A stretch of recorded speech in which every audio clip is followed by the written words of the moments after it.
NK astro intelligent ఛానల్కి స్వాగతం. ఓం నమో వెంకటేశాయ. July నెల శ్రీవారి ఆర్జిత సేవ కోటా విడుదల గురించి తెలుసుకుందామండి.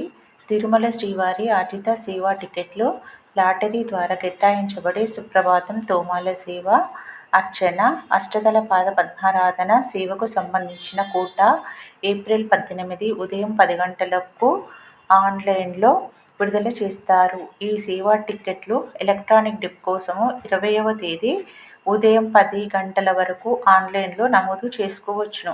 ఈ టికెట్లు పొందిన వారు 20 నుండి 22 మధ్యాహ్నం 12 గంటల వరకు సొమ్ము చెల్లించిన వారికి టికెట్లు మంజూరు అవుతాయి. 12 సంవత్సరాల లోపు లక్కీ డిప్ వేయాల్సిన అవసరం లేదు. 12 సంవత్సరాలు మీద ఉన్న వారికి లక్కీ డిప్ వేయాలి. తిరుమల దేవస్థానమ్స్ ap.gov.in వెబ్సైట్లో నమోదు చేసుకోవచ్చును. నేను పెట్టే వీడియోలు మీకు నోటిఫికేషన్గా రావాలంటే ప్లీజ్ లైక్, షేర్, సబ్స్క్రైబ్, పక్కనే ఉన్న బెల్ ఐకాన్ని ప్రెస్ చేయండి. ధన్యవాదాలు.